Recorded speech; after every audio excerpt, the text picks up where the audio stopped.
Imagine getting 44 kills in a ranked game, dealing almost 100,000 damage, but you still somehow end up losing.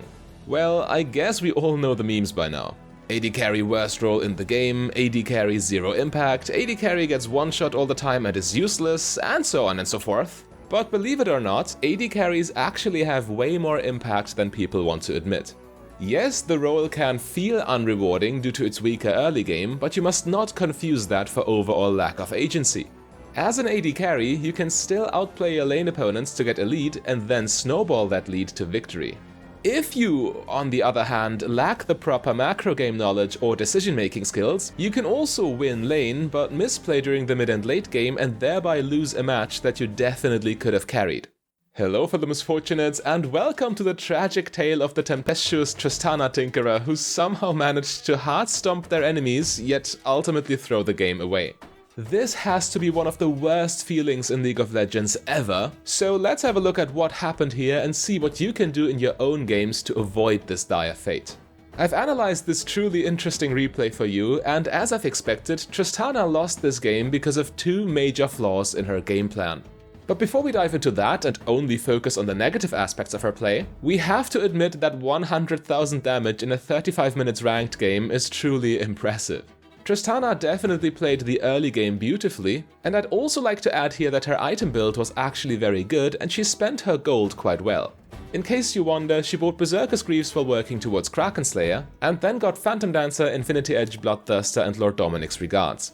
A super solid build that you can definitely use as well, and she combined it with a rather uncommon lethal tempo rune page, as most Tristana players prefer Hail of Blades due to its stronger early game.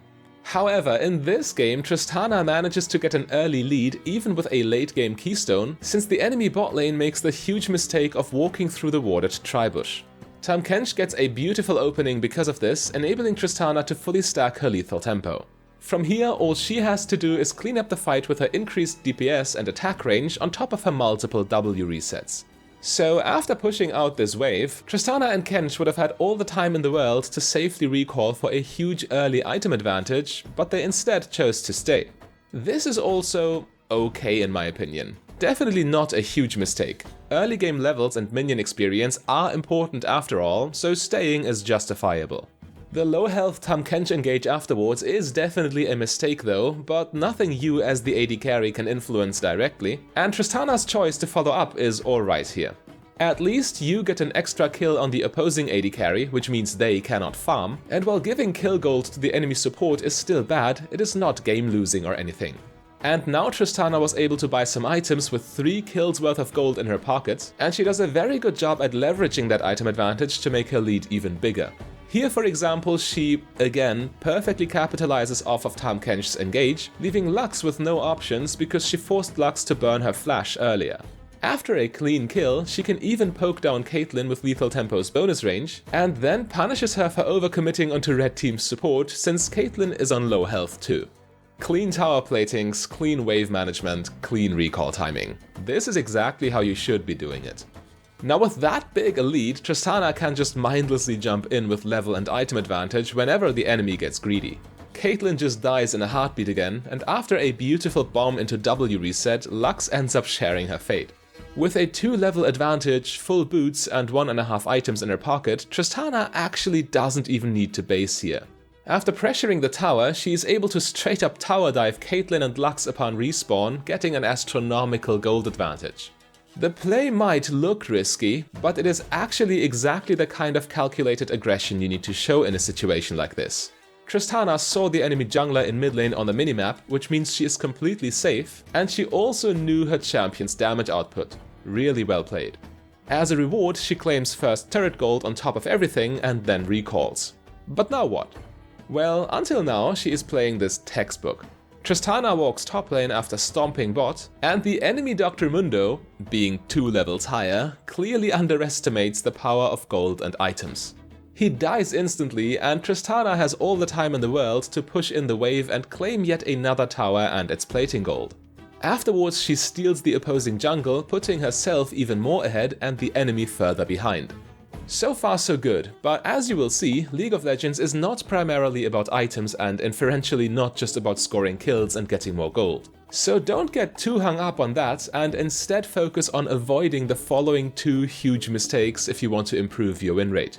The first one already gets kind of obvious to the decently trained eye when you look at Tristana's endgame score. Yes, 44 kills look very nice on paper, but when you take her 14 deaths into account, you begin to see the problem. These deaths matter way more than one might suspect, but let's not get ahead of ourselves. Right now, Tristana is still making the correct call, starting a siege in the mid lane to take down the final outer tower. Yet this is where things start getting iffy. Instead of pushing with the minion wave and pressuring the objective, Tristana decides to straight up go for a tower dive. I mean, them 44 kills ain't gonna score themselves, right? But burning your flash just for one extra kill that ultimately leads to nothing else is definitely not worth it. Especially when you are the main carry on the team and you're essentially holding all your team's gold. Well, I mean, as long as you get out safely, it might still be okay, but taking risks like that is the burden of the losing team. When ahead, all you need to do is take the free stuff and win the game. Risk-taking is your enemy here and must be avoided. There are two major comeback mechanics in League of Legends, namely objective bounties and of course shutdown gold. Under normal circumstances, your opponent gets 300 gold for killing you, but for each consecutive kill you score yourself, the amount of gold your opponents get for taking you down increases by 150. So after 2 consecutive kills you are worth 450 gold, and after 8 kills in a row you are worth 1000 gold. And now, instead of waiting for her team, flashless Tristana is sitting in the mid lane by herself, overextending because so far she has learned she can get away with everything in this game, and feeds her 1000 shutdown gold in a 4-man collapse. Even worse, this starts snowballing against her now, since her team, while at least getting the dragon, has no chance to win the following fight without their main carry. Dying when so far ahead gives your enemies tons of gold and a huge opening for potential power plays at the same time. But all in all, this by itself would just be a hiccup in an otherwise clean game. Tristana still can outduel anyone in her path, and with her enormous engage potential it is very easy for the enemy to overstep. And yes, this includes a hyperfed assassin. Anyway, after making a mistake, you have to be able to recognize your play as a mistake, or else you won't be able to fix it in the future. Players who fail to do that are sometimes referred to as having no off switch, as they continuously ignore the concept of risk versus reward. They keep going in to assert dominance, even when taking the free stuff instead would be the far better move if you want to win the game. No one could have stopped Tristana from tearing down mid lane tower after mid lane tower, yet she prefers to blindly jump into the jungle and she feeds away another 700 gold. The enemy team just got 1700 gold from just 2 kills. Let that sink in for a moment. Not only that, but Tristana's team can now no longer push to destroy towers and has to play hyper defensively until she respawns, instantly losing all their pressure again. So for lack of a better term, let's call this first major flaw in Tristana's game plan the no off switch syndrome. By not taking the free stuff to win the game and instead going for unnecessarily risky plays, you are directly playing into League of Legends comeback mechanics, allowing for huge gold and tempo swings in the enemy's favor. And this also directly bridges into the second big macro mistake you need to avoid if you don't want to be a win lane lose game type of player. For this, you need to understand that League of Legends is, at its core, less of a fighting game and more like a tower defense game. Let me illustrate. In a fighting game, you kill your opponent just for the sake of killing them. It is literally the only objective in the genre. In League of Legends though, not only do you have to kill the enemy champion, but you have to kill them with a purpose. Else your kill straight up means nothing. In this example here, our Tristana player engages in a pretty vanilla teamfight. Diana finds an opening on which Tristana can capitalize, and then she gets another kill with her W reset. But only now that the enemies are off the map can Tristana start going for the actual win condition in League of Legends, destroying enemy towers. Oh, and yeah, she is still hyper-fed and can dive Lux 1 vs 1, no problem. And while we still see her no off-switch syndrome to some degree in this clip, she keeps her eyes on the prize here and uses the enemy's death timers to completely take down their mid lane before disengaging herself. Unfortunately, however, it has to be the norm rather than the exception that you make decisions like these, or else you just cannot carry. This becomes obvious when we look at the situation a little earlier in this game.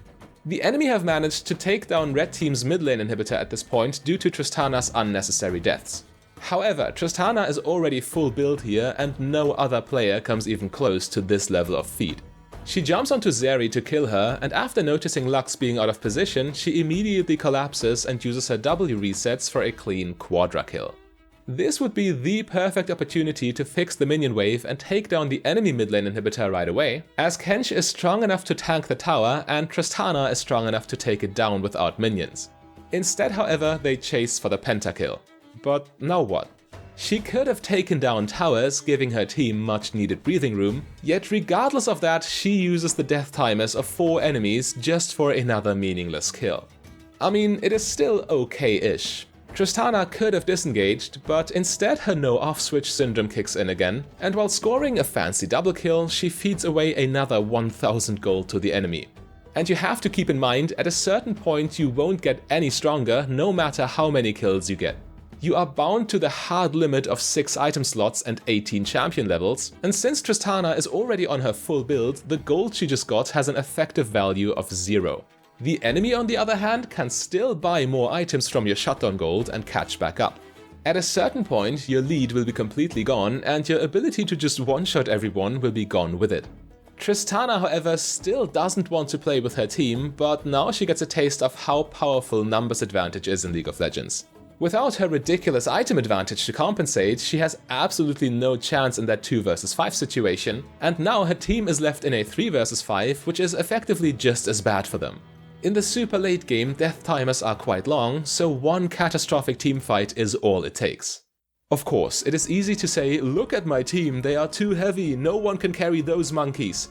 And sometimes that might even be true. But in most cases, it is just another lie we like to tell ourselves.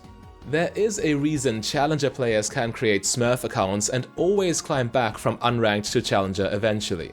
You have a much bigger influence on the outcome of every single game than you might think. Anyway, in order to maximize your influence to give you the best chance to carry your team to victory, you first and foremost have to know how to play correctly during the most important stage of the game, the lane phase. If you want to learn everything about optimal laning strategies for AD carries, just click the link on your screen right there.